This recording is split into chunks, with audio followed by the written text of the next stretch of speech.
one tail misalnya ya, banyaknya yang lebih rendah, maka 95% adanya di sini. Sorry, jangan terlalu dikit nih garisnya. 90% itu adanya di sini. Ya. Terus errornya 5% di mana? 5% di sini nih. Alfanya 5%-nya di sebelah situ. Itu kalau yang one tail ya, yang lebih rendah. Atau kebalikannya, atau yang sini 90% tuh ini anggap aja benar ya, errornya 5% ya. Ya. Nah, 90% tuh di sini. Sini errornya nih 5%-nya di sini. 5%-nya itu di sini. Clear, jelas? Ngebandinginnya. Kalau one tail to tail. Kalau to tail maka errornya kita asumsinya ya kiri kanan. Kita nggak tahu apakah lebih besar atau lebih kecil gitu ya. Tapi kalau one tail maka kita tahu cuma satu sisi aja. Ya, apakah lebih rendah ya posisinya atau lebih tinggi nih, lebih tinggi. Jelas?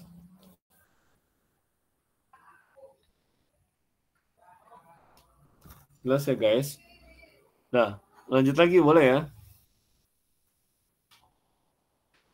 Nah, ini contoh aja ya, contoh. Ya. Nah, dalam kesalahan mengambil putusan ada namanya error tadi ya. Kesalahan tipe 1 sama kesalahan tipe 2. Jadi dalam sebuah penelitian itu biasanya ada alfa, ada beta. Alfa itu kesalahan tipe 1. Nah, kalau ada kesalahan tipe 1 maka tadi ya, maka yang benernya namanya 1 min beta ya. 1 min alfa ya. 1 min alfa itu disebut dengan confidence interval atau confidence level gitu ya. Confidence level. Nah, kalau kesalahan tipe 2 namanya beta, maka kalau bukan kesalahan tipe 2 namanya apa? Namanya power. Power atau kekuatan uji. Kuat uji. Nah, itu ya, kekuatan uji. Nah,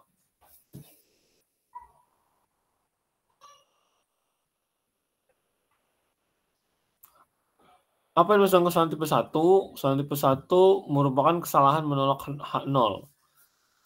Kan tadi misalnya ya, misalnya merokok terhadap CA paru, judulnya. Mungkin 0 aja deh. H0-nya, misalnya ya, tidak ada hubungan. Kok tidak ada hubungan? Iya benar. Tidak ada hubungan rokok dengan misalnya gitu ya. Nah, kalau kesalahan tipe 1, kesalahannya merupakan kesalahan menolak H0. Padahal sesungguhnya H0 itu benar. Nah, kita bikin hipotesisnya ini nih. Tapi kita bilang, tapi hasil penelitian kita salah. Ya. Ya, jadi yang ini tuh nilainya benar nih. Ini nih benar nih. Ini tuh benar sebenarnya. Ya. Nggak ada hubungan rokok sama CA paru tuh. Gitu ya. Tapi kita bilang bahwa itu tuh salah. Ada hubungan loh dalam data penelitian kita. Ada hubungan loh merokok dengan CA paru. Nah, ini namanya kesalahan tipe 1. Ya, kesalahan tipe 1. Jadi populasi itu benar, semua orang benar, cuma kita doang yang salah, gitu ya artinya ya. Nah, tapi kalau misalnya kesalahan tipe 2, ya, tadi H0-nya tadi ya, tidak ada hubungan.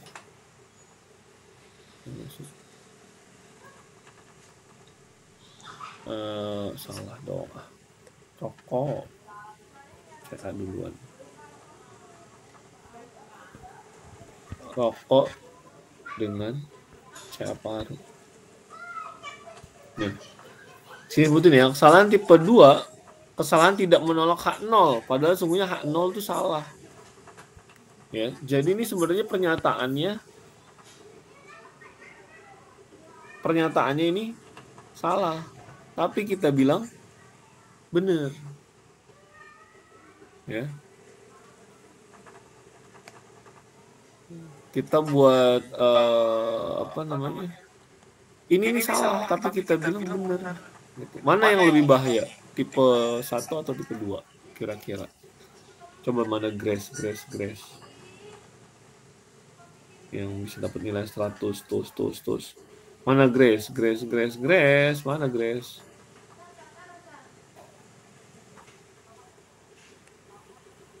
Ada Grace?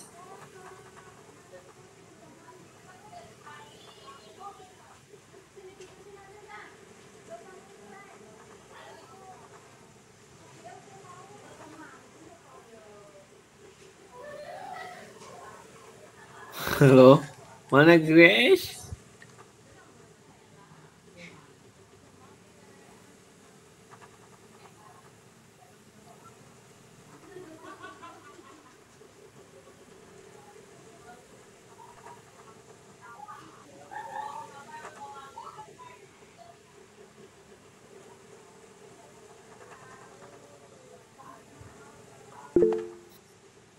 Gak ada.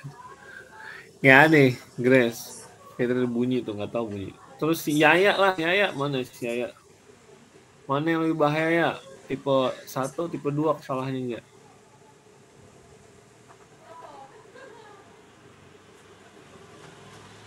Orang benar dinyatakan salah atau orang salah kita nyatakan benar? Mana yang lebih bahaya?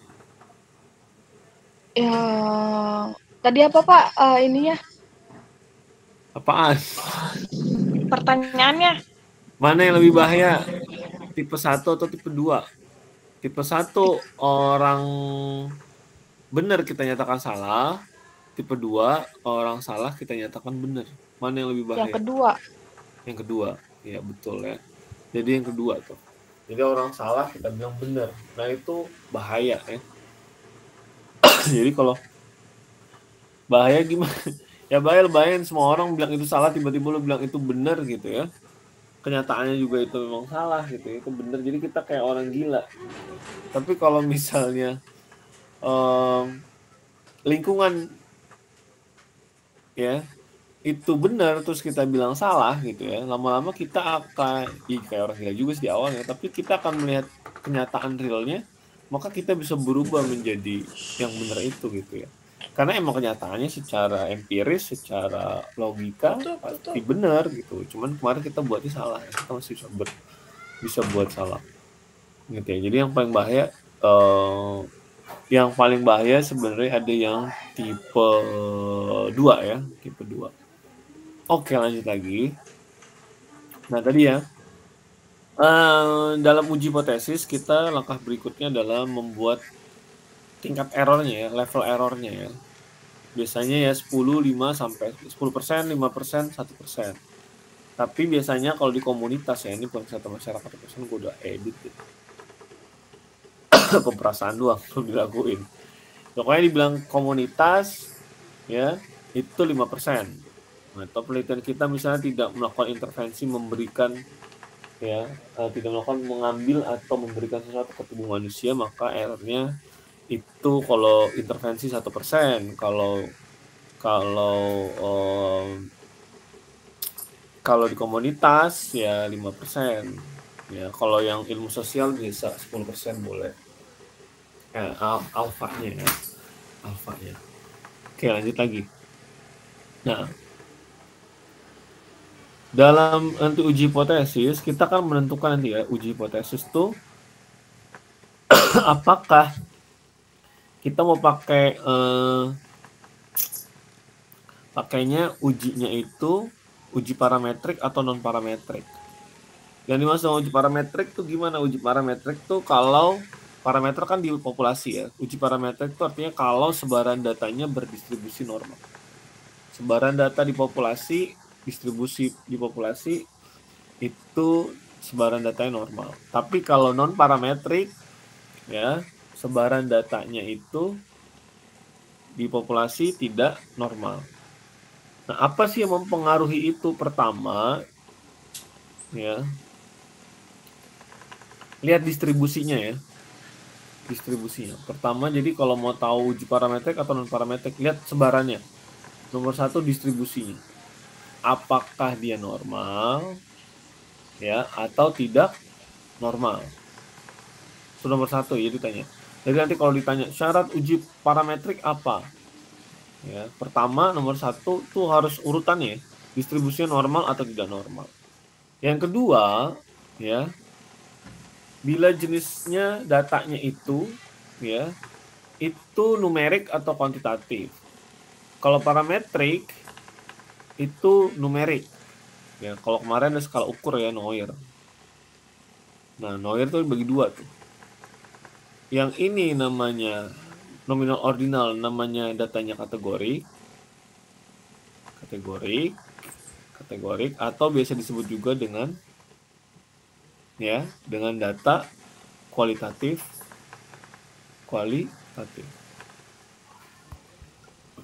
Nah, kalau yang interval rasio disebut dengan data numerik. Ya. Atau disebut juga dengan data kuantitatif. Oke ya. Jadi lihat datanya, apakah skala ukurnya nominal ordinal atau interval rasio. Jadi dilihat dari jenis datanya ya. Ya. Numerik atau kualitatif. Iya ini ya, numerik. Jadi apakah dia kuantitatif atau dia kualitatif. Kalau kuanti pakainya parametrik, kalau kuali pakainya non parametrik. Terus yang ketiga, pertama lihat dari sebaran datanya, yang kedua jenis datanya, yang ketiga itu adalah dari jumlah sampelnya. Kalau sampelnya kurang dari 30, maka cenderung pendekatan uji non parametrik. Sampelnya kecil atau besar, dikatakan kecil itu kurang dari 30 ya. Kalau kecil biasanya pakai uji non parametrik, kalau besar pakai uji parametrik. Clear, jelas?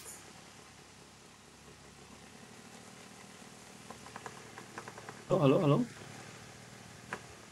Putri Bani. Pak, tadi besar apa Pak? Parametrik ya Pak? Parametrik.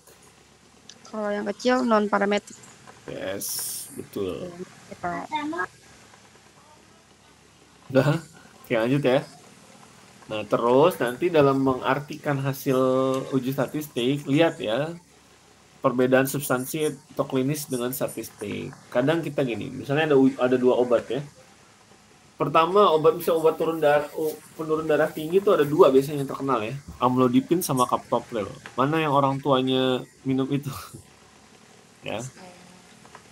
Kalau ada yang minum itu ya bisa sebenarnya masih bisa dibuat tekanan darahnya turun ya dengan modifikasi gaya hidup. Yang kedua, minum banyak air putih setelah pipis. Ya, sama minum ini ya. Minum darah putih lagi, minum air putih setelah pipis yang banyak atau minimal sebanyak pipisnya ya, misalnya pipisnya kira-kira 2 gelas ya, minum airnya setelah pipis 2 gelas atau lebih bagus gitu ya. Itu artinya tuh buat mengencerkan ininya ya, buat mengencerkan darahnya, biar darahnya itu jadi encer sehingga kerja jantungnya lebih ringan sehingga tekanan darahnya bisa turun. Yang kedua itu teknik minumnya ya. Minumnya setelah 1 jam setelah makan ya. Jadi kalau habis makan minumnya 1 jam lah ya, setengah 30 sampai 60 menit baru minum air yang banyak.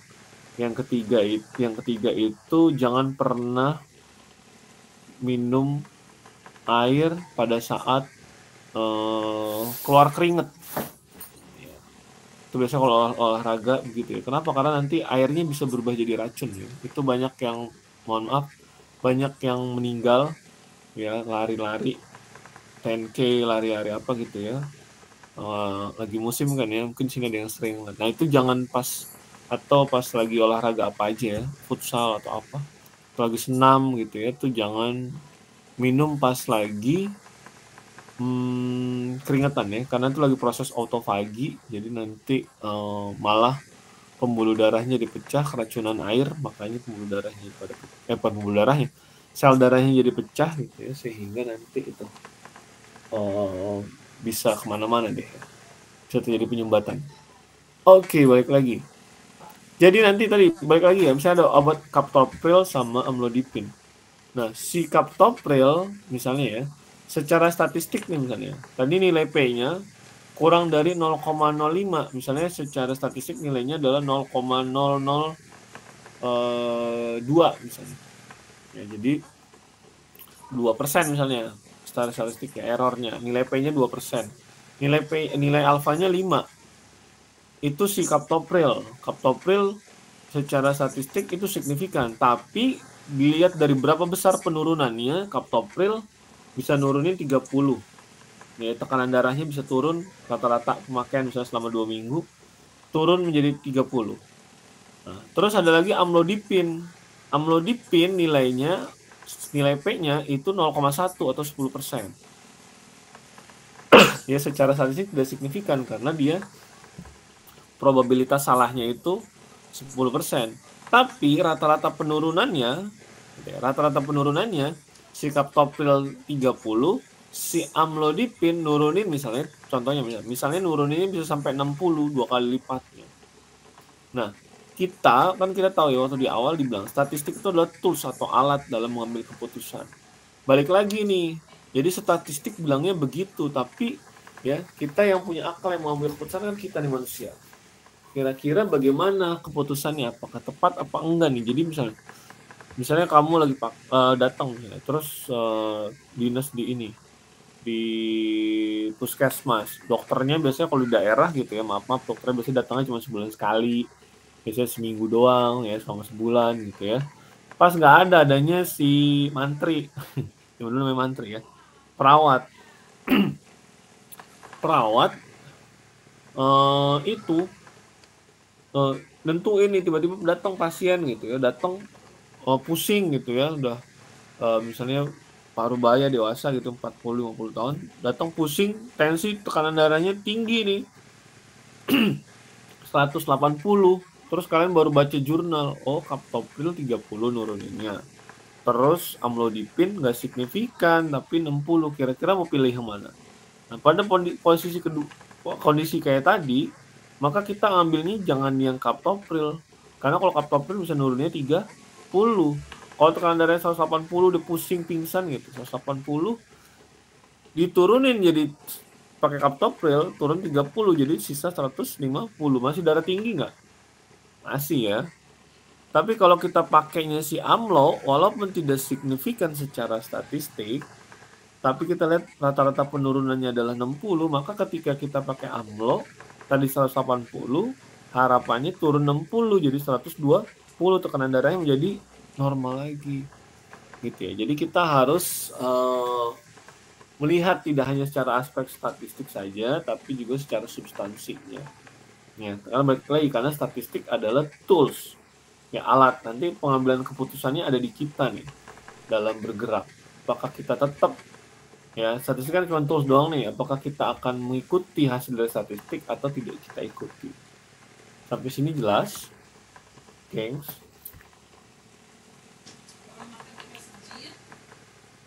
Oke, mudah-mudahan jelas ya. Nah, lanjut lagi.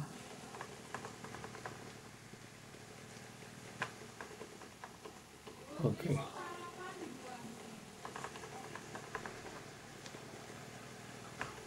Nah, selanjutnya, prosedurnya pertama bikin hipotesisnya dulu. Terus tentukan uji statistik yang sesuai. Kemudian tentukan level tingkat kemaknaan atau tadi alfanya berapa ya, ini alfanya berapa mau pakainya. Terus kita hitung statistiknya, terus hasilnya apakah H0 ditolak atau H0 diterima. H0 diterima atau H0 ditolak. Gitu ya. Nah, sekarang berarti kita udah bikin hipotesis udah bisa ya. Pakai tidak ada hubungan atau ada hubungan. Kemudian yang penting yang ini nih. Kalau batas kemaknaan tadi udah jelas ya, 5% ya, 10, 5 atau 1%. Nah, sekarang menentukan uji statistik yang sesuai. Nah, uji statistik ya tadi ya, itu kan tadi uji menyesuaikan ya. Pertama, jenis variabel apa yang akan dianalisis tadi ya. Tadi ya, ini terkait tentang Neuer tadi ya. Ya. Nah, datanya dependent atau independent. Ya. Kalau dependent tuh artinya dia sebelum sesudah. Kalau independent misalnya antara saya hubungan merokok dengan cap paru, nah itu independent. Kalau dependent itu misalnya sebelum pakai kaptopril dan sesudah pakai kaptopril. Nah, itu namanya dependent. Lalu distribusinya balik lagi, apakah normal atau tidak. Nah, itu sangat tergantung ya jenis ustad yang sesuai. Nah, dalam contoh ini kita mau pakai antara ya, kita uji beda 1 min itu pakainya antara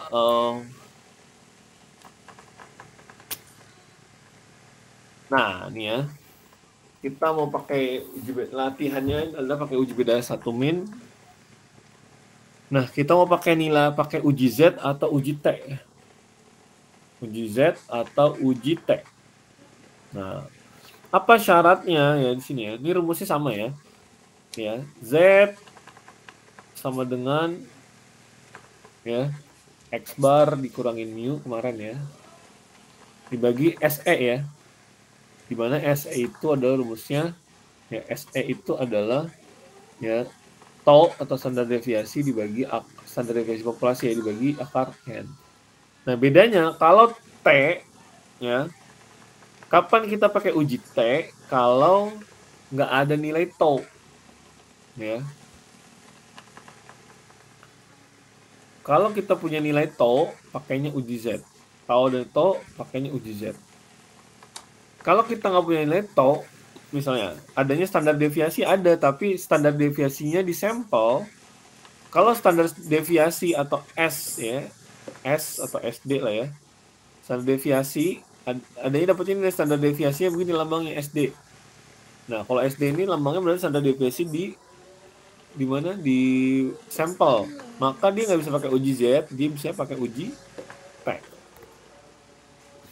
Jelas ya. Jadi kalau kapan pakai uji Z kalau ada nilai standar deviasi di populasi. Kapan pakai uji T kalau ini ada standar deviasi di sampel. Oke, clear ya, jelas ya. Rumusnya sama ya, Z atau T sama dengan X bar dikurangin U dibagi SE. Dimana SE-nya tau dibagi akar N atau standar deviasi dibagi akar N. Cuman kalau ada tau, yang penting ada tambahannya nih. Nanti lihat tabelnya, ada DF-nya ya, DF-nya N-1. Oke, saya kasih contoh. Ya, ini contoh ya. Diketahui bahwa kadar kolesterol orang dewasa normal 200. Ini berarti apa nilai? Mu ya. Standar deviasinya 56. Ini kira-kira tau apa SD nih? Coba, Rifa. Ya, Pak. Itu tau apa? Itu standar deviasi di populasi atau standar deviasi di sampel? Sampel. Sampel. Salah. Karena kadar kolesterol orang dewasa normal. Berarti di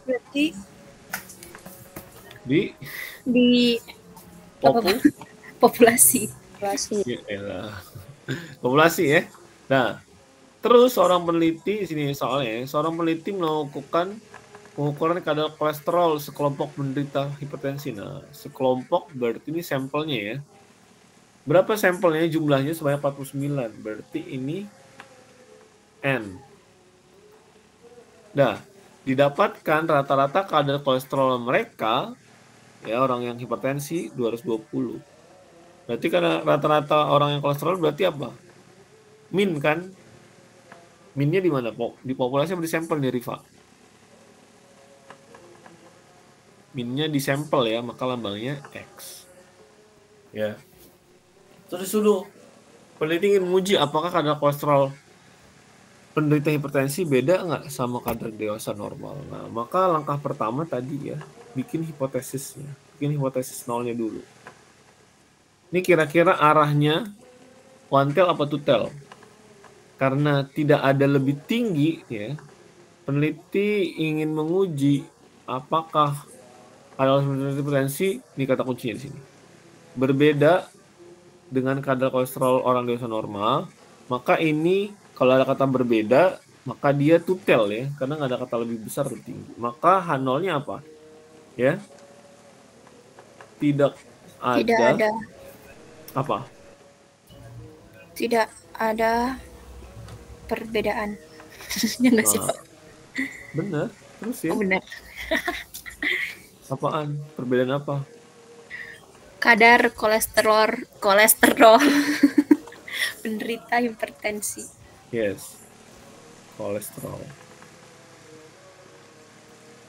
Ya, hipertensi dengan normal ya. Maka ini nih normal. Nah, ya, ini langkah satu. Langkah keduanya, ya tentuin level signifikansinya. Ya alfanya ya kita pakai 5% lah ya, karena kan ini nggak intervensi. Langkah tiganya apa? Pakai uji Z apa uji T? Pak, pakai uji Z apa uji T? Ada nilai standar deviasinya di populasi apa di sampel? Populasi. Populasi, maka pakai uji Z ya.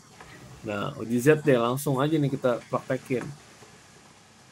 Z ya, X bar, kurangin mu, bagi SE. Ajan ya. Dikit lagi ya.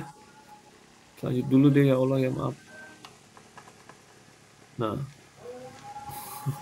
gue berantem ntar sama Ajan. Ntar dulu ya, bentar ya Ajan dulu ya, keluarin dulu ya. Kalau enggak ini.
Nah, oke, lanjut ya. Kita langsung aja hitung Z-nya ya. Z-nya berarti X bar-nya berapa tadi? X bar-nya 220 ya. 20 dikurangin 200 mu-nya ya. Bagi SE ya. SE-nya tadi ternyata 56 ya. 56 dibagi akar dari 49 ya. Berarti di sini 20 dibagi 56 bagi 49 akar 49 7 ya. 56 bagi 49 berapa nak? 8 ya. Berapa kira-kira 20 bagi 8? 2,5. Betul. Udah selesai? Belum. Belum ya. Nah, cara pendekatan dengan nilai P itu gimana caranya? Kita lihat. Ya 2,5, lihat di tabel Z. Silakan buka tabel Z. Halaman 200 ya, salah. Jam 6. Ya, halaman 200. Z, lihat Z-nya ke bawah 2,5, ke kanannya itu 0,00 ya. 0,4938, Pak. Yes. 0,4938. Selesai nggak ini? Udah selesai belum nih nilai P-nya? Belum ya? Belum ya? Berapa nilai P-nya? Nilai P-nya itu adalah rumusnya ya. Ini dikurangin 0,5. 0,5. 0,5 dikurangin 0,4938. Kurang. 2, 9 kurang 3. Berapa? 6. 9,0. Ya. 0,0062. Udah selesai belum nih kira-kira?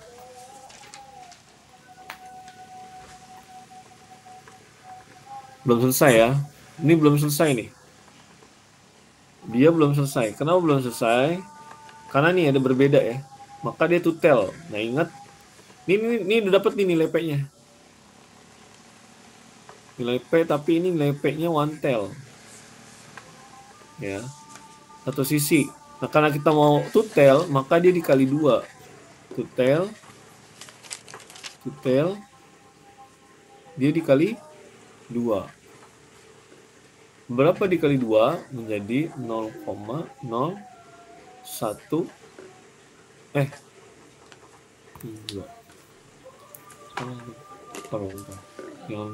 Jangan ngasal Pak Hadi.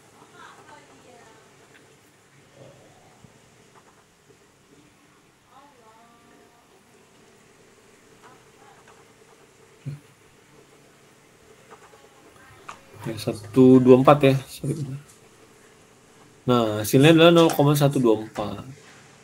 Nah, ini hasil p-value-nya. Nah, sekarang kita bandingin. Nah, untuk tahu tadi ya, hipotesisnya tadi langkah sebelumnya sih. Lupa gue. Tahu langkah-langkahnya. Nah, penghitungannya udah ya. Uji sertifikasi udah ya. Nomor 2 tadi uji Z ya. Sorry, ini kebalik.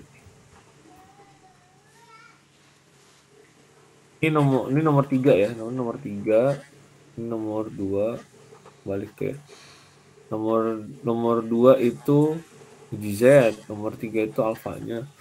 Terus nomor 4-nya hitung ya, nomor 4 ya, ini hitung ya. Ini Z terus dihitung. Nah, setelah dihitung, udah ya. Sekarang kita mau nentuin keputusannya apakah H0 ditolak atau H0 diterima. Nah, berdasarkan nilai ini nih. Nah, tadi udah disebutin ya, alfanya 5% ya. Maka kita bandingkan. Ya. 0,0124 kita bandingkan dengan 0,05 nih, ini alfanya nih, ini alfanya. Nah, coba. Tadi yang bantu Pak Hadi ngitung tadi 0,4938 siapa tadi? Halo? Halo? Pak. Ya, siapa namanya? Punten. Angel. Angel. 0,0124 lebih besar apa lebih kecil dari 0,05, Angel?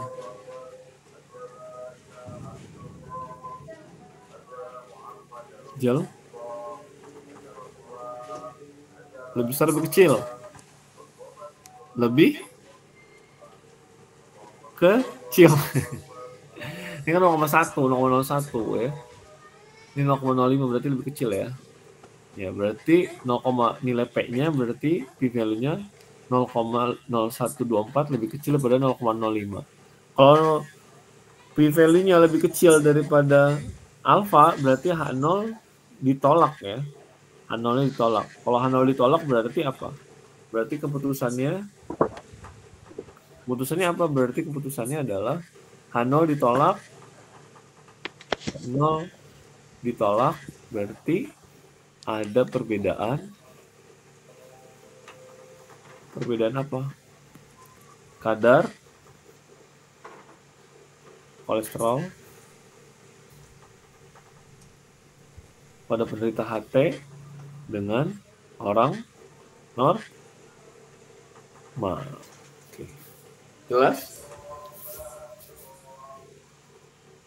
Jelas guys?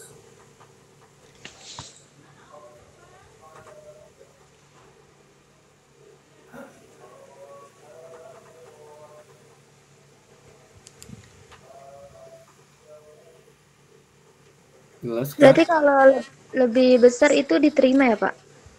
Iya, berarti H0 diterima. Kalau H0 diterima berarti tidak ada perbedaan kadar kolesterol antara orang hipertensi dengan orang normal. Tapi kalau H0 ditolak, maka ada perbedaan kadar kolesterol orang hipertensi dengan orang normal. Dalam kasus kita ini, pembahasan kita ini, ya, itu ada perbedaan ya, H0-nya ditolak, jadi ada perbedaan. Oke, clear, jelas? Pak, izin bertanya. Saya Nadla. Pak, tadi yang total itunya dikali 2 itu dari mana ya, Pak? Iya, karena kalau total dia harus dikali 2 nilai P-nya.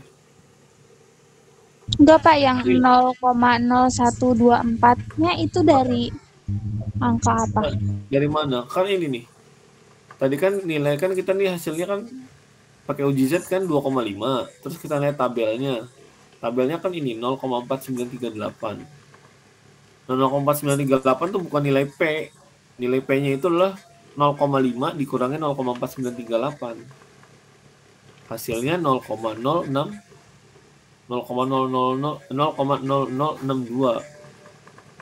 Nah, itu dapat nilai P-nya, tapi kita lihat dia total apa enggak. Oh, ternyata total. Kalau total kita kali 2.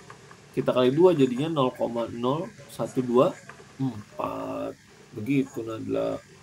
Baik, Pak. Makasih, Pak. Sama.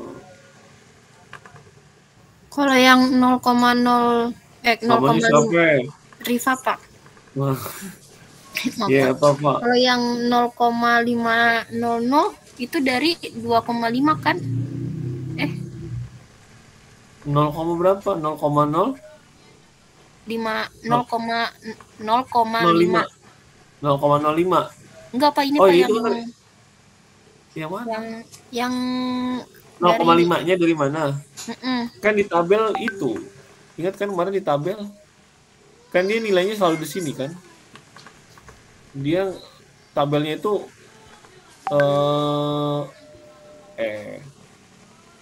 nilai tabel itu kan dia 0,5, Neng. Iya, tabel kan, Pak? Tabelnya kan 0,5. Iya, namanya. Jadi nilai utuh tabel kita tuh adalah 0,5 sebenarnya, tertinggi 0,5. Nah, ini yang tabelnya bukan tabel full gitu. Berarti yang 0,500 itu dari tabel kan? Iya, 0,5 dari tabel. Ya. Betul, Riva. Pak, izin tanya lagi, Pak. Kalau yang 0,05 itu dari alfa bukan, Pak? Yes, betul. Kan jadi kita bandingin nilai sama nilai alfa. Oh, kalau misalnya alfanya 10% berarti 0,10 gitu, Pak? Yes. Oke. Ini lagi.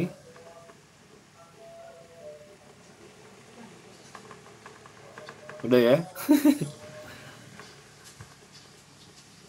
Kalau udah, maka kita tutup ya. Kalau yang paketnya nanti di ini ada contohnya. Nanti slide-nya insya Allah saya kasih. Oke. Nah, jadi kalau inilah cara uji hipotesis ya. Dia harus runut ya urutannya. Ini kalau saya lihat tadi saya ngerjainnya nggak runut ya, kebalik-balik ketukar-tukar terus itu nggak 100% nilainya ya. Walaupun hitungnya benar, tapi kalau nggak urut jadi nggak 100% ya. Dia harus ngurut ya, jadi bikin hipotesis dulu, terus tentukan ujinya uji apa, terus level signifikansinya berapa, lalu dilakukan penghitungan, baru keputusannya. Oke. Sekarang kita tutup saja pertemuan kita pada hari ini. Si Pen minggu depan insya Allah kita ketemu lagi ya, offline ya, offline. Nanti A sama B coba berdiskusi gimana enaknya tuh. Kan kita jam 15.30 ya. Kayaknya 15.30 kan mepet ya. Kayaknya dibagi dua deh, yang mulai dari jam 1 sampai jam 14.50 terus istirahat